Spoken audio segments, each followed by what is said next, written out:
எழுதிட்டு வந்திருக்கேன். சரி, நல்லா எழுத இப்போ பயங்கரமாக எழுத இப்போ ஒரு படம் எழுதிட்டு பேசாம. சரி, அப்படியே எழுதி கேளுங்க. உங்களுக்கு எழுதி ரொம்ப அருமையாக பியூட்டிஃபுல்லி. சரி, இது அப்படியே நீங்க படிக்கிறீங்களா? இல்லை இது நான் எப்படி படிக்க முடியும்? இருட்டும் இசையும். ஐயோ போதும் இருங்க, எழுதிட்டு வந்தது அப்புறம் அவங்களுக்கு பார்க்கணும்ல. இருட்டும் இசையும் புரட்டும் புத்தகமும் இளைஞர்களின் புது நம்பிக்கை இவர். இயக்குநர்களின் கதாபாத்திரங்களுக்கு உயிரூட்டி மகிழ்பவர், ரசிகர்களை மகிழ்விப்பவர். தயங்காத பேச்சும் தனியாத அன்பும் இவரின் அடையாளம். டால்ஸ்டாய் தொடங்கி நம் காலத்தில் தமிழ் பிரபா வரைக்கும் ஆழமான வாசிப்பை நேசிப்பவர். இசைஞனாகவும் பரிணமித்து ஜொலிக்கும் பெருங்கலைஞன். இந்திய சினிமா வரலாற்றில் காலம் கடந்தும் பிரகாசிக்க போகும் இயக்குநர்களின் வரிசையில் இவருக்கு எப்போதும் இருக்கைகள் உண்டு. இயக்குனர், நடிகர், இசையமைப்பாளர் என் நண்பர் மிஷ்கின் அவர்களை பேச அழைக்கிறோம். அழைக்கிறோன்னா அங்கேருந்து வரல, ஆல்ரெடி இருக்கிறாங்க.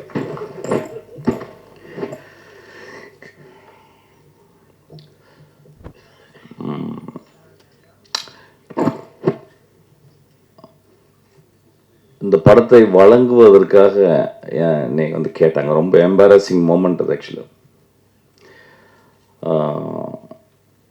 ராதாகிருஷ்ணன் சார் வந்து ரொம்ப நோபலாக வந்து கேட்டார். அப்புறம் நான் வந்து ஸ்ரீகாந்தோடைய கம்பல்ஷனில் அதை ஒத்துக்கிட்டேன். ஆக்சுவலாக நிறைய பேசும்போது என்னை பற்றி நிறையா பேசினாங்க. என்னுடைய படமாக நான் அதை பார்க்கல. ஆக்சுவலாக நான் ஒரு இசையமைப்பாளரை மட்டும் இருந்திருக்கேன், ஒரு கொஞ்சம் சீனில் நடிச்சிருக்கேன். அப்புறம் ஏற்கனவே 2-3 நியூஸ்லாம் வந்துச்சு. ஆக்சுவலி என் தம்பியை ரொம்ப நான் சப்போர்ட் பண்ணேன். ஆக்சுவலாக ரொம்ப வெக்கப்படுறேன். ஆக்சுவலாக நான் அப்படி பண்ண மாட்டேன். நான் வந்து 3வது படம் எழுதிக்கிட்டு இருக்கும்போது ஒரு நாள் கதவை திறந்து தம்பி வந்து நான் அவங்கள்ட்ட அசிஸ்டன்ட் டைரக்டராக ஜாயின் பண்ணுறேன்னொன்னே கீழே வந்து செருப்பத்துக்கு அடிச்சிட்டேன். அது ஏன்னா வந்து நான் ஒரு அசிஸ்டன்ட் டைரக்டர் எப்படி எடுப்பேன்னா வந்து நிறையா பேர் அசிஸ்டன்ட் டைரக்டர் வந்து படித்தவங்கள எடுப்பாங்க. நிறைய படிச்சுட்டு நான் நிறைய படிப்பை பற்றி சொல்லுவேன். ஆனால் நான் அசிஸ்டன்ட் டைரக்டர் எடுக்கும்போது ரொம்ப எளிமையாக இருக்கணும்னு பார்ப்பேன், ரொம்ப ஏழையாக இருக்கணும்னு பார்ப்பேன். அப்பா இல்லாத அம்மா இல்லாத அசிஸ்டன்ட் டைரக்டரை அவனை எடுக்கணும்னு பார்ப்பேன். ஆனால் அந்த மாதிரி ஆளுங்களுக்கு தான் ஏதோ சமூகத்துக்கு ஏதோ ஒரு நல்ல கதை சொல்லணுன்ற ஒரு எண்ணம் இருக்கும். அந்த மாதிரி ஆளுக்கு தான் வந்து ஒரு கான்ஸ்டண்ட்டாக வந்து சினிமாவை நேசிக்கக்கூடிய ஒரு திறன் இருக்கும். நம்ம லைஃப்பில் வந்து ட்ராமாவை பற்றி பேசுகிறோம். எனக்கு தெரிஞ்சு ட்ராமா, அவருக்கு ரொம்ப ட்ராமா. சின்ன வயசில் ரொம்ப கஷ்டப்பட்டார், சின்ன வயசில் ரொம்ப பாதிக்கப்பட்டார். சின்ன வயசுல அப்படின்னு சொல்லுவாங்க. என்னை வந்து சின்ன வயசில் யார் பாதிக்கப்பட்டாங்களோ அவங்களால மட்டும்தான் மிகச்சிறந்த செயல்களை செய்ய முடியும். வசதியாக இருந்து எந்த கஷ்டமும் இல்லாதவங்க வந்து எதுவுமே பண்ண முடியாது. ஸோ அந்த ஒரு காரணத்தில் என் தம்பி வந்து என்கிட்ட வந்து அசிஸ்டன்ட் டைரக்டர் கேட்கும்போது வந்து என்னால் வந்து ஒத்துக்க முடியல. நீ கஷ்டப்பட்டு போயிட்டு ஸ்ரீகாந்த் சொன்னார் ரொம்ப இல்லை அவங்க தம்பியை ஏன் சேர்த்துக்கூடாது. ஸோ நான் சொன்னது காரணம் வந்து எந்த காரணத்தை கூட நான் வந்து உனக்கு ஹெல்ப் பண்ணக்கூடாது. நீயா வந்து அதுவும் சினிமா வந்து ஒரு பெரிய கஷ்டமான ஒரு ஒரு அது நோ ரிட்டர்ன் பேத். அதுக்குள்ளே வந்துட்டோம்னா திரும்பி போகவே முடியாது. ஸோ அதுக்கு வந்து பயங்கரமான மனதிடம் வேணும். அதுக்காக போயிட்டு எங்கே ஒர்க் பண்ணிட்டு வாடா அப்படின்னு சொன்னால் அப்புறம் பார்த்திபன் சார்கிட்ட போய் ஒர்க் பண்ணிட்டு வந்து அப்புறம் 2-3 வருஷம் கழிச்சு அதுக்கப்புறம் நான் சேர்த்துக்கிட்டேன். இன்றைக்கி வரும் நான் வந்து எனக்கு தெரிஞ்சு அவனை வந்து எதுக்குமே இது பண்ணது இல்லை. இந்த படத்தில் கூட ட்ரெயின் படத்தில் கூட வந்து ஒரு முக்கியமான கேரக்டர் வந்து ஜான் விஜய் பண்ண வேண்டிய கேரக்டர். ஆனால் அவனுக்கு டேட் எனக்கு கிடைக்கல. நான் ஷூட்டிங் ஆரம்பிச்சிட்டேன், வேறு வழி இல்லாமல் அப்புறம் என் அசிஸ்டன்ஸ்லாம் சொல்லி சார் அவங்க தம்பி பண்ணுங்க அப்படின்னு சொல்லிட்டு. ஸோ இது ஒரு பெரிய எம்பாரசிங் மூமெண்ட். இந்த மேடையில் வந்து என் தம்பி செஞ்சுருக்க படம் அப்படின்னு சொல்லுது. அவன் வந்து மியூசிக் கேட்கும்போது வந்து நான் அப்போ தான் எங்கள் ஐயாட்ட இருந்து நான் வெளியே வந்த தருணம். ஆக்சுவலி நான் மியூசிக்கில் ரொம்ப சின்சியராக ஈடுபட்டுக்கிட்டே இருக்கேன். அது இந்த ஒரு 6 வருடம் ஜாஸ்தியாக ஒரு நாளைக்கு 4 ஹவர் 5 ஹவர் ஒர்க் பண்ணிகிட்டே இருக்கேன். ஸோ அப்போ அவன் கேட்கும்போது வந்து நான் சொல்ல முடியல, சரி நான் பண்ணுறேன்டா அப்படின்னு சொன்னேன். அப்படி தான் அந்த படத்தில் நான் நுழைஞ்சேன். ஆக்சுவலாக நான் வந்து ஒரு லாஸ்ட்டாக தான் நான் இருக்கணும்னு பார்க்குறேன். ஆனால் இங்கே இந்த மேடையில் வந்து ரொம்ப ஒரு நடுவில் உட்கார வச்சு ரொம்ப ரொம்ப எம்பாரஸ் பண்ணிட்டாங்க. நான் என் தம்பிகிட்ட சொல்கிறது ஒரே ஒரு விஷயந்தான், இந்த வாழ்க்கையில் வெற்றி அப்படின்றது ஒன்றுமே இல்லை. வெற்றி ஒன்றுமே இல்லைன்னா தோல்வியும் ஒன்றுமே இல்லை. இந்த வாழ்க்கையில் வாழ்ந்துக்கிட்டே இருக்கணும், நடந்து போய்கிட்டே இருக்கணும். நான் நிறைய பேரை பார்த்துக்கிட்டே இருக்கேன். இதே ரோட்டில் நான் ₹1 இல்லாமல் பஸ்ஸுக்கு காசு இல்லாமல் அப்படியே நடந்து அப்படியே தேனாம்பேட்டு வரைக்கும் நடந்து போயிருக்கேன். இன்றைக்கி ரொம்ப பெருசாக சாதிச்சது மாதிரி நினைக்கவே இல்லை ஆக்சுவலாக. இன்றைக்கும் அதே மாதிரி தான் இருக்கேன். இன்றைக்கி எனக்கு ஒரு புத்தகம் வாங்குறதுக்கு அல்லது ஒரு நல்ல படத்தை பற்றி பேசுகிறதுக்கு யாரோ ஒரு நண்பன் இருந்தால் போதும். இந்த வாழ்க்கையில் வந்து பெருசாக நம்ம வந்து சாதிக்க போகிறோம்னு நினச்சிருக்கோம். யாருமே சாதிக்க முடியாது. சாதித்தவங்களாம் மிகப்பெரிய மனிதர்களுக்காக.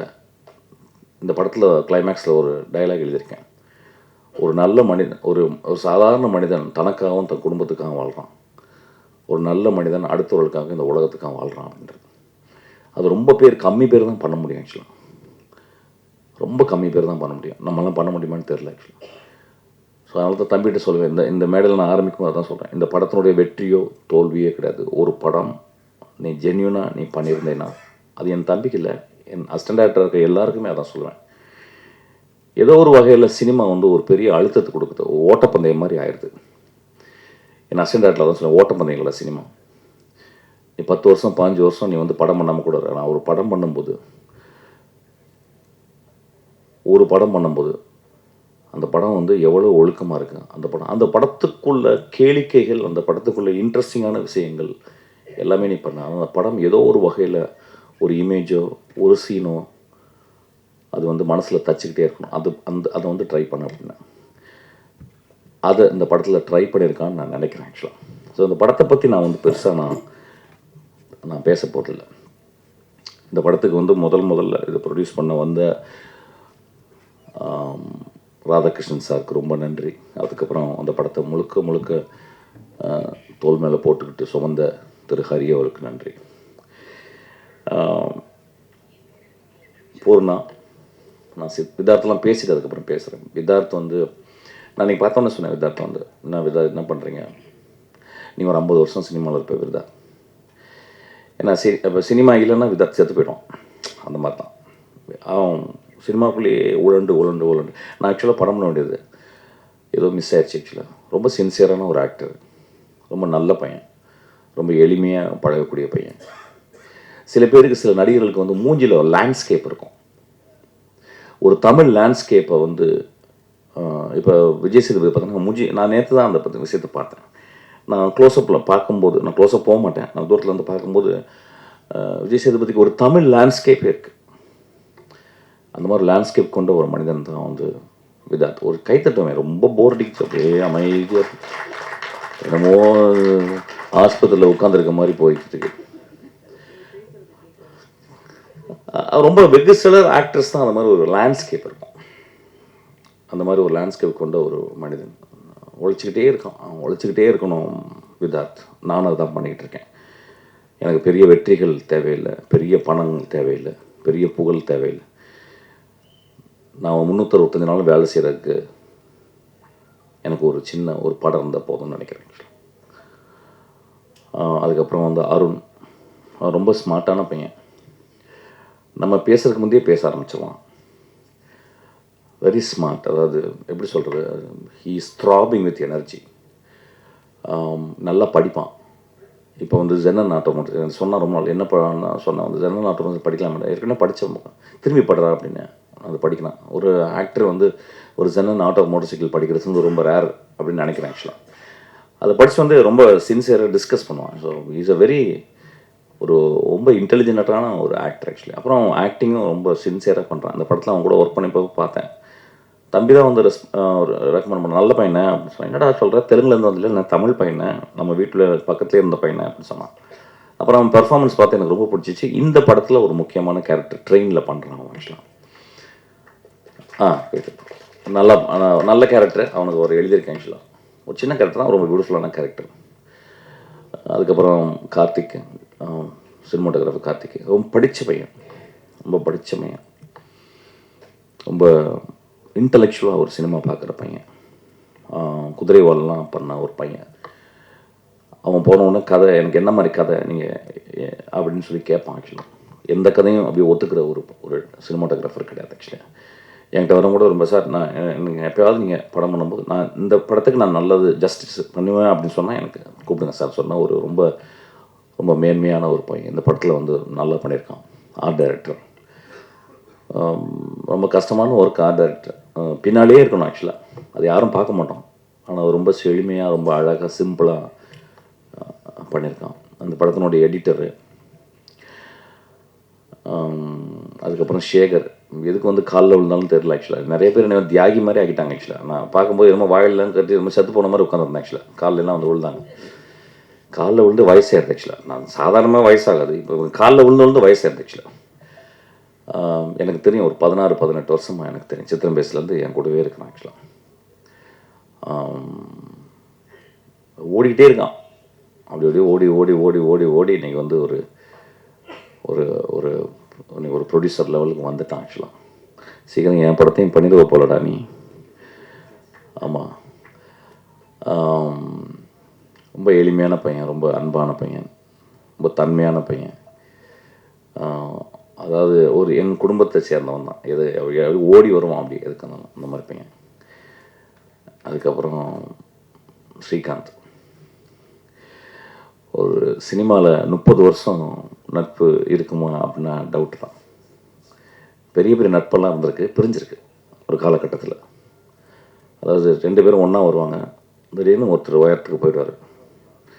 அப்புறம் ஏதோ இந்த நட்பு தாங்காது. அப்படி ஏதோ ஒரு ப்ராப்ளம் வந்து, ஒரு காம்ப்ளெக்ஸ் வந்து, மனித இயல்பு தானே அது. ஆக்சுவலாக என்னடா கடவுள் நம்மளை வந்து இப்படி பண்ணிட்டானே, என்ன இந்த லக்கு அவருக்கு மட்டும் அடிச்சிச்சு, எனக்கு ஏன் இது கிடைக்கல அப்படின்ற குழப்பம்லாம் வந்துடும் நட்பில். அந்த குழப்பமே இல்லாத ஒரு மனிதர் தான் ஸ்ரீகாந்த். ஆக்சுவலாக இன்றைக்கி வரைக்கும் நான் மேலே போகும்போது எனக்கு வந்து டக்குன்னு கர்ச்சீப் எடுத்து பாக்கெட்டில் வைப்பார். நான் வேகமாக ஓடும்போது ஓடி வந்து என்னோட இந்த ஷூ போட்டுக்குங்க மிஷ்கின் அப்படின்னு சொல்லுவார். நான் ஏர்போர்ட்டுக்கு போகும்போது டிரைவர் இல்லைன்னா அவர் ஓட்டு வருவார். நான் சித்திரம் பேசுறி ஆரம்பிக்கும் போது நான் இரவுகளில் உட்காந்து நான் வந்து எழுதிக்கிட்டே இருப்பேன். நான் வந்து ஒரு இரவு பறவை. அப்போ ஒரு மூலையில் உட்காந்துட்டு அவர் எனக்காக டீ போட்டு கொடுத்துக்கிட்டே இருப்பார். என் லைஃப்பில் மறக்க முடியாத ஒரு நண்பர். ஆக்சுவலி நான் அவரை பற்றி எங்கேயுமே பேசலை. ஆக்சுவலி என்னை ஏன் பேசலைன்னா வந்து அது அப்படியே இருக்கணும்னு ஆசைப்பட்றேன். இன்றைக்கி வரைக்கும் எனக்கு பின்னாடியே இருந்துக்கிட்டு எனக்காக வேலை செஞ்சுக்கிட்டே இருக்கார். ஆக்சுவலி என் தம்பி வேலை செஞ்சதில்லை, எங்கள் அப்பா அம்மா எனக்கு ஹெல்ப் பண்ணதில்லை. ஆனால் எனக்காக அவங்க குடும்பத்தை கூட பார்க்காம எனக்காக என் மகளை பார்த்து கொண்டு, என் மகள்கிட்ட பேசுகிறது கூட எனக்கு டைம் கிடையாது. என் மகளுக்கு இன்றைக்கெல்லாம் நேரத்தெல்லாம் போய் காசு அனுப்பினார். ஆக்சுவலாக ஸோ என்னை எப்பொழுதுமே நேசிக்கணும். என் வாழ்க்கையில் என்ன பெருசாக சாதித்தேன் அப்படின்னா, நான் சாகும்போது ஸ்ரீகாந்த் என் கூட இருப்பார்.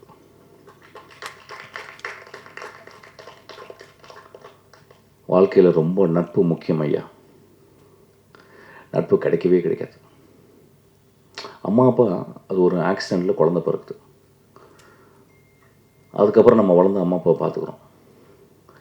ஆனால் எந்த ஒரு பிரதி உபரமும் எதிர்பார்க்காம ஒரு நண்பன் கூடவே இருக்கிறான் அப்படின்னா, ஏதோ என்னை நேசித்து கொண்டே இருக்கிறான், ஏதோ என் நேசத்தில் ஒரு அர்த்தம் இருக்குது. நான் இது வரைக்கும் இந்த அளவு ஒரு மனிதனை, ஒரு பெண்ணை நேசிச்சிருப்பேன்னு தெரியல. அந்தளவு நான் ஸ்ரீகாந்தை நேசிக்கிறேன். இன்றைக்கி தான் நான் சொல்கிறேன். ஆக்சுவலாக இது என்ன பேசுகிறேன், இந்த இதை இந்த இந்த காணொலியை பார்த்து என்ன ஆக போகுது அப்படின்னா, அதான் இப்போ எல்லாரும் பேசினாங்க, அந்த காணொலியை எவ்வளோ இன்ட்ரெஸ்டாக பார்ப்பாங்க அப்படின்னு எனக்கு தெரியல. ஆனால் ஏதோ ஒரு வகையில் பேசும்போது மனிதம், அன்பு ததும்பி வழிந்து கொண்டே இருக்கிறது. என் வாழ்நாள் முழுவதும் என்னை பார்த்து கொண்டிருக்கும் இந்த மகா மனிதனை பற்றி பேசுறது ரொம்ப சந்தோஷப்படுறேன். எல்லாருக்குள்ளேயும் நட்பு ரொம்ப ரொம்ப இம்பார்ட்டன்ட். அந்த நட்பு பிரிஞ்சிடும். ஒரு நட்பு பிரிஞ்சிருச்சு. ஒரு நாள் வந்து என்னை விட்டு போயிட்டார். ஒரு 4 வருஷம் கழித்து வந்து என்னுடைய பர்த்டே ஃபங்க்ஷன் அன்னைக்கு ஒரு 2 மணிக்கு திடீர்னு ஸ்ரீகாந்த் வந்து என்னை கெட்ட வார்த்தையாக திட்டுறார். திட்டிட்டு உட்காந்து அழுகுறார். என்ன சொல்கிறார், 4 வருஷம் என்னை பிரிஞ்சிட்டிங்களேன்னு சொல்லிட்டு. அப்போ என்னை கெட்ட வார்த்தை திட்டும்போது பக்கத்தில் இருக்கிறவங்க அவர் அடிக்க போகிறாங்க. அப்போ நான் சொல்கிறேன், டே உங்களுக்கு ஸ்ரீகாந்தை பற்றி தெரியாது, அந்த மாதிரி ஒரு மனுஷனை நீங்கள் லைஃப்பில் பார்த்துருக்க மாட்டீங்க. அவர் என்னை கெட்ட வார்த்தையில் திட்டலடா, தன்னை திட்டிக்கிறாரு அப்படின்னு. அதுக்கப்புறம் என் கூட வாழ்நாள் ஃபுல்லாக என் கூட இருக்கார். அதுக்கப்புறம் போயிட்டார். ஒரு வருஷம் போகும்போது காரில் போயிட்டே இருக்கும்போது ஒரு சினிமா தேட்டருக்கு போகிறேன். அப்போ என் மகள் உட்காந்து, அப்பா மாமா போகிறாருப்பா அப்படின்னு. ஏய் போய் போய் புட்றி அப்படின்னு. அவர் போயிட்டு அவரை போய் பிடிச்சா அவர் ஓன்னு உட்காந்து அழுகுறார். என் படங்களில் பார்த்தீங்கன்னா இந்த இந்த மாதிரி கருணையும் இந்த மாதிரி மனிதர்கள் தான் என் படத்தில் வியாபித்திருப்பாங்க. இந்த மாதிரி மனிதரை பற்றி தான் எழுதணும்னு நினைக்கிறேன் ஆக்சுவலாக. ஸோ அந்த மாதிரி ஒரு ஸ்ரீகாந்த் மேடையில் வந்ததே கிடையாது இது வரைக்கும். நான் வந்து 30 வருஷமாக 23 வருஷமாக நான் மேடையில் இருக்கேன். ஒரு மேடையில் கூட ஸ்ரீகாந்த் வந்ததே கிடையாது. இந்த மேடையில் எப்படியோ ஏற்றப்பட்டுட்டார். அதனால் நான் ஸ்ரீகாந்த் எனக்கு என்ன பேசுறதுன்னு தெரில. பேசிக்கலாம், நான் ரொம்ப பெரிய யோசிக்க மாட்டேன் என்ன பேசணும். ஓகே, நீ நட்பை பற்றி பேசணும்னு நான் பேசுகிறேன். அதுக்கப்புறம் வந்து பூர்ணாவின் குழந்தைய இன்னைக்கு பார்க்கும்போது எனக்கு வந்து I was very mood actually. அந்த குழந்தையுடைய காலை நான் தலையில் எடுத்து வச்சுக்கலாம். பூர்ணாவை காலில் நான் தலையில் எடுத்து வச்சுக்கலாம். அந்தளவு ரொம்ப நோபனாலும் ஒரு பெண் ஆக்சுவலாக. வாழ்நாளில் ஒரு 10 பேரை நம்ம சந்திப்போம். ஒரு 100 வருஷம் நம்ம வாழ்ந்தோம்னா எனக்கு தெரிஞ்ச ஒரு 10 பேர் சந்திப்போம். அதுவும் பெண்களில் ஒரு 3 பேர் சந்திப்போம். அம்மா, தங்கச்சி, மனைவி, அதெல்லாம் தனி, மகள். அதுக்கப்புறம் வேற ஒரு மனுஷி ஒருத்தி வருவான். அந்த மனுஷி வந்து நம்ம வாழ்க்கையில் வந்து ரொம்ப அன்பை கொடுப்போம். பூர்ணா அவ்வளோ அன்பு எனக்கு கொடுத்துருக்கான். நான் பூர்ணா பார்க்கும்போதெல்லாம் அப்படியே ஆச்சரியப்படும். ஐயோ, இவ வயிற்றில் அடுத்த வருஷம் பிறக்கணும், அடுத்த ஜென்மத்தில் இவ தான் எனக்கு அம்மாவாக இருக்கணும். அவ்வளோ நல்லவர். அதனால் வந்து நான் ஏதாவது சொன்னும்போது பூர்ணா என் படத்தில் இருக்கணும். அவரை பற்றி தப்பாலாம் பேசுவாங்க, என்னையும் பூர்ணா பற்றி. அப்படிலாம் கிடையாது. ரொம்ப மேன்மையான பெண் அவர், ரொம்ப மேன்மையான பெண். அவள் வந்து கல்யாணம் ஆனோன்னு சொன்னால் அப்படி சந்தோஷப்பட்டேன். கோவம் வந்துச்சு. ஐயோ, எவ்வளோ பெரிய ஆக்ட்ரஸ், இன்னும் ஒரு 5 வருஷம் நடித்து தொலைச்சிருக்கலாமேடி நீ அப்படின்னு சொல்லியிருந்தேன். அவளை பார்க்கும்போது இன்றைக்கி வந்து பார்க்கும்போது எனக்கு அப்படியே சந்தோஷமாச்சு. அவள் கல்யாணம் பண்ணவோ அங்கே போயிட்டு துபாயில் போய் கல்யாணம் பண்ணியிருக்கேன். இங்கே இருந்தாலும் போய் அப்பப்போ பார்க்கலாம் ஆக்சுவலாக. ஒரு எக்ஸ்ட்ரானரி ஆக்டர்ஸ். அந்த ஆக்டர்ஸ்னால் எங்கேருந்து வருது அப்படின்னு நான் பார்க்குறேன். எங்கே ஒருத்தங்க ஆக்ட் பண்ணுறாங்கன்னு பார்க்குறேன். இங்கிலீஷில் ஒரு டெஃபினேஷன் இருக்குது ஆக்டிங்க்கு வந்து, living truthfully in an imaginary சிச்சுவேஷன்றான். கற்பனையான ஒரு உலகத்தில் நீ நிஜமாக வாழணும், அதுதான் ஆக்டிங் அப்படின்றாங்க. அது எங்கே நிறைய பேர் ட்ரை பண்ணுறாங்க, நிறைய பேர்னால பண்ண முடியல. ஏன்னா ஏதோ ஒரு வகையில் மனசில் இருந்து இந்த சீனை நான் கரெக்டாக பண்ணிட்டேன்னா, இந்த சீனை வந்து சூப்பராக பண்ணிட்டேன்னா, இந்த சீன் பண்ணும்போது மூக்கு அப்படி ஆட்டிட்டேன்னா, உதற ஆட்டிட்டேன்னா ஆடியன்ஸ் கை தட்டுவாங்களா அப்படின்னு பார்க்குறாங்க. சில பேர் நடிக்கும்போது அப்படியே மறந்துடுறாங்க சுயத்தை. அந்த சுயத்தை மறக்கிறவங்க எல்லாமே ஒரு பெரிய ஆக்ட்ரஸ். அந்த மாதிரி சுயத்தை மறக்கக்கூடிய ஒரு ஆக்ட்ரஸ் வந்து ஒரு ஆக்டர் வந்து நான் பூர்ணாவை சொன்னேன். சௌரகத்தை எழுதும்போது எங்கள் அம்மாவை எக்ஸாக்டாக அம்மா வச்சு தான் எழுதினேன். அவங்க மலையாளம் பேசுகிறவங்க, தமிழ் பேச வர்றது. அம்மாவுடைய ஸ்லாங் ரொம்ப ஸ்ட்ராங்கான ஒரு ஸ்லாங், ஒரு ஆக்சென்ட்டோட ஒரு ஸ்லாங், ஒரு காரைக்குடி ஸ்லாங். அது தம்பி போய் சொல்லி கொடுத்தான். 35 நாள் பூர்ணா ப்ராக்டிஸ் பண்ணிகிட்டே இருந்தான்.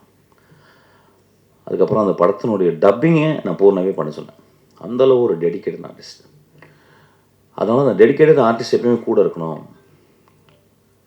ஒரு பூ மாதிரி அவள் எப்பயுமே கூட எங்கள் லைஃப்பில் இருக்கணும். அதனால் என் தம்பியும் அவனும் எப்பயுமே அந்த மாதிரி. நான் இன்னும் உடம்புக்கு சொன்னான், நான் இன்னும் இன்னும் பரவாயில்லப்பா, நீ குழந்தை பத்துக்கு உடம்பு பெருசாக இருக்கும், இன்னொரு நாள் நீ ஒல்லியார். அந்த நாய் சாகுற வரைக்கும் நான் ஆக்ட் பண்ணணும்னு நான் ஆசைப்பட்றேன். ஆக்சுவலி அவ்வளோ அவ்வளோ அவ்வளோ ஜென்யூனான ஆக்டர்ஸ் இவங்க. பாவனா. ஸோ எனக்கு திரும்பியும் போடுறாங்க கதை எழுதுவேன் நினைக்கிறேன். ஐ திங்க் எந்த படம் கிடைக்காதனாலும் என் படத்தில் கேரக்டர் இருப்பான்னு நினைக்கிறேன். ஸோ அதனால் ஐம் ஸோ மூவ்ட். இன்றைக்கி ஒரு பூர்ணாவை தாயாக பார்க்கும் பொழுது நான் ரொம்ப சந்தோஷப்படுறேன். அவள் வந்து என் அந்த குழந்தை தூங்குற குழந்தை என் காலில் தொட்டு கும்பிட சொல்கிறான். என் குழந்தையோட உன் குழந்தை நல்லா வாழணும்னு நான் கடவுள்கிட்ட வேண்டிப்பேன். அப்புறம் தம்பியை பற்றி ஃபஸ்ட்டு பேசி திரும்பி வந்தேன். ரொம்ப எளிமையான பையன், கொஞ்சம் நிறைய தத்துன்னு பேசினான். ஆக்சுவலாக பேச ஆசைப்பட்றான், படிக்கிறான். இப்போ தான் படிக்கிறான். ரொம்ப செஞ்சு வாழ்க்கை கஷ்டம் தெரியுது. மொழி செழுமையாக இல்லை, மொழியில் மீனிங் இருக்குது, அர்த்தங்கள் இருக்குது. அதை நோக்கி போய்கிட்டு இருக்கேன். நான் படிக்க வரேன்னு நினைக்கிறேன். ஒரு கதை, ஒரு கயிறு மேலே நடக்கிற மாதிரி தான் ஒரு கதை. நான் அந்த கதையை எடுப்பேன்னு தெரியல. ஏன்னா ஒரு எழுத்தாளர், ரொம்ப முக்கியமான ஒரு எழுத்து, ரொம்ப அருமையான ஒரு மனிதர் அவர் ஆக்சுவலி பேசிக்கலாம். ஸோ அவருடைய கதை வந்து என்ன சொன்னான், எனக்கு ரொம்ப சந்தோஷமாச்சா, ஒரு நாவல்லேருந்து எழுதுறியாடா, ஓகே அது வெற்றிமாறன் கேட்பான், வெற்றிமாறன் தான் பண்ணுவான், நீ பண்ணிட்டேடா அதை, சரி ரைட்டா அப்படின்னு சொல்லிட்டு அப்புறம் வந்து கதை கடைசி வரைக்கும் சொன்னான், ஆனால் நீங்கள் வந்து தலையிடவே கூடாது அப்படின்ட்டான். சரிடா அது ஸ்கிரிப்டாக கூட இல்லை, நான் ஸ்கிரிப்ட் கொடுக்க மாட்டேன்னா அப்படின்ட்டான். சரி ரைட் நல்லதுடா, அந்த பிடிவாதம் இருந்தால் நீ வந்து லைஃப்பில் வந்துடுவேன். கடைசி வரைக்கும் ஸ்கிரிப்டை காட்டவே இல்லை. அப்புறம் வந்து சும்மா மேலகமாக சொன்னான். அப்புறம் படத்தை காட்டினான். ஏன்னா நான் படத்தை காட்டி தானே அவனை நான் தான் மியூசிக் பண்ணோம். படம் பார்த்து நல்ல படம் அப்படிலாம் சொல்ல மாட்டேன் அவங்கள்ட்ட. நான் சும்மா அது தம்பியை இது பண்ணுற மாதிரி. ஆனால் நிறைய இடங்களில் வந்து ரிஸ்க் எடுத்திருக்கான். ஒரு பெண் உடைய பிறழ்வு, அவள் பெண் ஆடியே அந்த காமத்துக்குள்ளே போகிறது, காமமாக தெரியாமல் கஷ்டப்படுறது, நல்ல ஒரு மெச்சூரான கதை. கதைகள்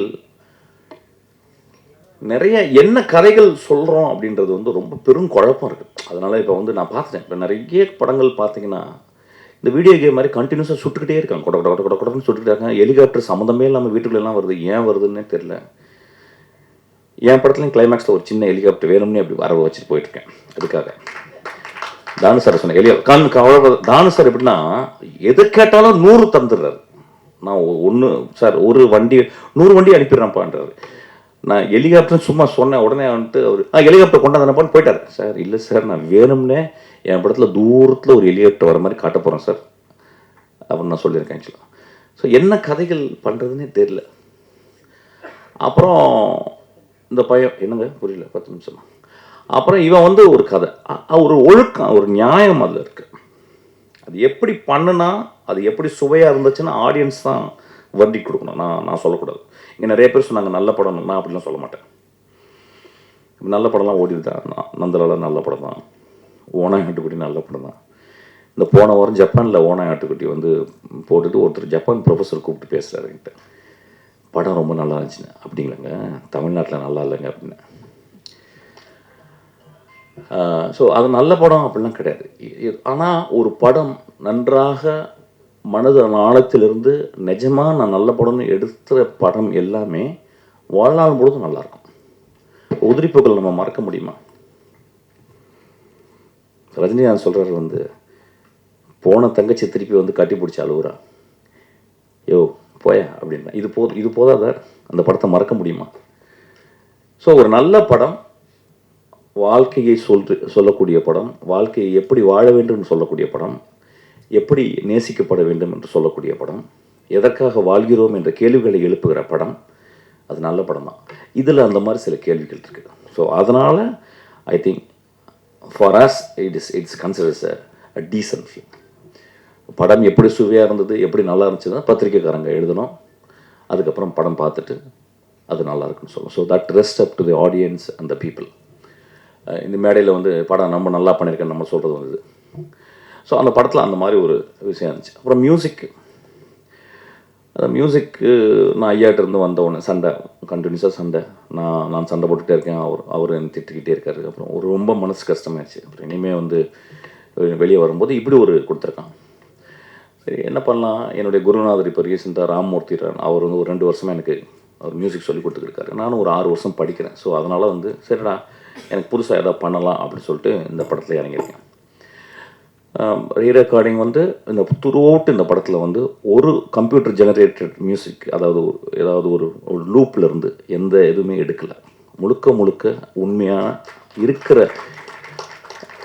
ஃபார் எக்ஸாம்பிள் வயலினிஸ்ட்டுன்னு இருக்காங்க நம்ம ஊரில், நிறைய பேருக்கு தெரியாது. இங்கே எக்ஸ்ட்ராடினரி வயலினிஸ்ட், அந்த ஸ்ட்ரிங் செஷனில் உள்ளவங்க எனக்கு தெரிஞ்ச கல்யாண் சார், அதுக்கப்புறம் செல்லிஸ்ட் சேகர், இவங்க இன்டர்நேஷ்னல் லெவலுக்கு இவங்க பெரிய ஆளுங்க. ஆனால் இன்றைக்கி அவங்கள நிறைய யூஸ் பண்ணாமல் கம்ப்யூட்டர் ஜெனரேட்டாகவே நிறைய, ஆனால் இந்த படத்தில் அப்படி இல்லாமல் முழுக்க ஒரு லைவ் இன்ஸ்ட்ருமெண்ட்லேயே பண்ணணும்னு சொல்லிட்டு நான் பண்ணியிருக்கேன் ஆக்சுவலாக. அப்புறம் ஒரு பரவாயில்லாமல் பண்ணியிருக்கேன். ஒரு 36 மார்க்குக்கு ஒரு ரீரெக்கார்டிங் பண்ணியிருக்கேன். நான் எப்பயுமே அப்படி தான் எய்ம் பண்ணுவேன், 36 மார்க்கு வந்தால் போதும் அப்படின்னு. அந்த மாதிரி ஒரு 36 மார்க் எய்ம் பண்ணியிருக்கேன். ஒரு 5-6 பாட்டு போட்டிருக்கேன். பாட்டு வந்து எப்பயுமே சின்ன வயசுலேருந்து பாடிட்டே இருப்பேன், நான் கம்போஸ் பண்ணிகிட்டே இருப்பேன், நான் எழுதி பாடுவேன். அந்த மாதிரி இதில் வந்து எனக்கு ரொம்ப இதில் பிடிச்ச பாட்டு வந்து ஒரு கடவுளுக்கு ஒரு கோரிக்கை அப்படின்ற ஒரு பாட்டு, ஒரு தினவு பாட்டு எனக்கு ரொம்ப பிடிச்ச பாட்டு. அது வந்து நல்ல படத்தில் கம்போஸ் பண்ணியிருக்கேன். அதுவும் ஒரு 36 மார்க்கு பாஸ் போடலாம். 100 மார்க் வாங்கவே முடியாது. 100 மார்க் வாங்கக்கூடிய ஒரே மனிதர் இளையராஜா மட்டும்தான். அவர் அதுக்கப்புறம் ஒரு Rahman. So I cannot think about walking equal to them. They are far ahead actually. ஒரு இன்ட்ரெஸ்டில் இந்த படத்தை நான் பண்ணியிருக்கேன் மியூசிக்கு. இப்போ இந்த படத்துக்கும் அந்த பாட்டை கேட்டுட்டு தானு சார் சொன்னார், தம்பி இந்த படத்துக்கு நீங்களே பண்ணிருங்கன்னாரு. இந்த படத்தை பண்ணுறேன். 2 பேரை பற்றி நான் சொல்லணும். இந்த படத்தை நான் பண்ணிக்கிறதுனால இப்போவே ப்ரமோஷன் ஆரம்பிச்சிடலாம் இருக்கேன். நான் பார்த்து இவ்வளோ வருஷம் 23 வருஷம் நான் ஒரு நிறைய ப்ரொடியூசரோடு பழகிருக்கேன். தானு சார் மாதிரி ஒரு ப்ரொடியூசர் நான் பார்த்ததே இல்லை. என்னை ஒரு குழந்தை மாதிரி பார்த்துக்கிறார். யூஸ்வலாக எந்த ப்ரொடியூசரும் எனக்கு பிடிக்காது. ஆக்சுவலாக நான் ஒர்க் பண்ண ப்ரொடியூசர்லாம் நான் ரொம்ப மோசமானவன் அப்படின்னு சொல்லுவாங்க. நிறைய செலவு பண்ணுறேன் அப்படின்னாங்க.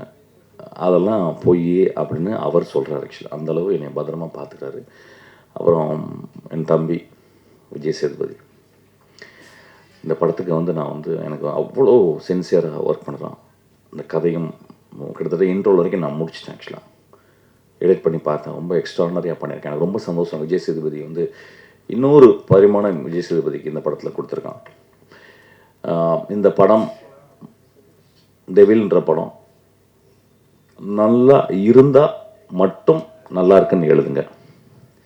நல்லா இருந்தால் மட்டும் இந்த படத்தை பார்த்து பக்கத்து வீட்டில் சொல்லுங்கள், இந்த படம் ஓடட்டும். நன்றாக இருந்தால் இந்த படம் ஓடும் தம்பி, நன்றாக இல்லாட்டினா ஓடாது. ஓடாட்டினா பரவாயில்ல, ஓடு, நீ ஓடிட்டே இரு. வாழ்க்கையில் வெற்றியும் இல்லை, தோல்வியும் கிடையாது. வாழ்க்கையில் ஓடிக்கிட்டே இருக்கணும். நன்றி, தேங்க்யூ.